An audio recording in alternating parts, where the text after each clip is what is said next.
Home chef recipes తెలుగులో రాగి ఊతప్పాలు అప్పటికప్పుడు ఇన్స్టెంట్గా ఎలా తయారు చేసుకోవచ్చో దీనికోసం ఏ పదార్థాలు కావాలో చూసేద్దాం. ముందుగా ఇడ్లీ పిండి లేదా దోసల పిండి ఒక కప్పు తీసుకుని ఇందులో పావు కప్పు నుంచి అరకప్పు వరకు శుభ్రంగా జల్లించుకున్న రాగి పిండి వేసుకుని ఈ పిండికి సరిపడా ఒక అర స్పూన్ నుంచి 1 టీ స్పూన్ వరకు మనం టేస్ట్ సరి చూసుకుని వేసుకోవాలి. సాల్ట్ని ఇలా బాగా కలుపుకున్న తర్వాత 1 టీ స్పూన్ జీలకర్ర కూడా వేసుకుని దోసల పిండిలాగా కన్సిస్టెన్సీ వాటర్తో అడ్జస్ట్ చేసుకోవాలి.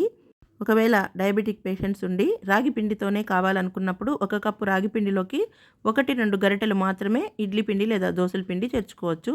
ఇప్పుడు సన్నగా తరిగిన ఉల్లిపాయలు, పచ్చిమిర్చి, కరివేపాకు, చెక్కు తీసి తురుముకున్న క్యారెట్, అలాగే క్యాప్సికమ్ ఉంటే కూడా సన్నగా తరిగి పెట్టుకోవచ్చు.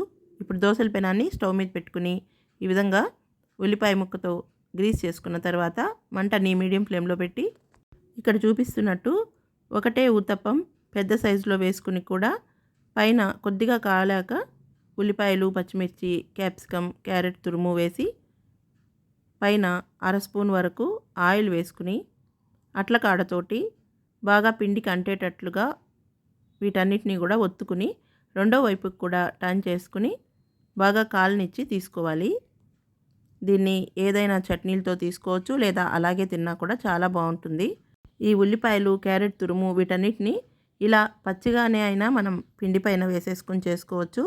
లేదా టైం ఉంటే కొద్దిగా ఆయిల్లో దోరగా వేయించుకుని కూడా పిండిలో కలుపుకోవచ్చు. ఇప్పుడు లంచ్ బాక్సుల కోసం పిల్లలు కానీ పెద్దవాళ్ళు ఆఫీస్కైనా సరే తీసుకుపోవడానికి ఈ విధంగా చిన్న చిన్నగా కూడా మనం ఇడ్లీల సైజులో పెనం మీద 3-4 ఒకేసారి వేసుకుని కూడా పైన ఇవన్నీ మనం ఇందాక సన్నగా తరిగిన ఉల్లిపాయ, పచ్చిమిర్చి, క్యారెట్ తురుము ఇవన్నీ వేసుకున్నాం కదా, ఆ విధంగా వేసుకుని కొద్దిగా కాలాక అట్ల పెనంతో బాగా ఒత్తుకుని రెండు వైపులా కాల్చుకుని తీసుకోవచ్చు.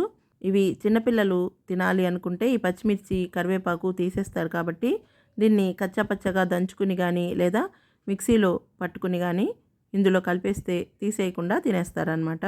దీన్ని అచ్చంగా రాగి పిండితోనే కూడా తయారు చేసుకోవచ్చు. కాకపోతే దాన్ని ఒక అరగంట పాటు అయినా నానబెట్టుకోవాలి. అందులో పలుచని మజ్జిగ యాడ్ చేసుకుంటే తొందరగా పులవబెట్టుకున్న పిండిలాగానే వస్తుంది.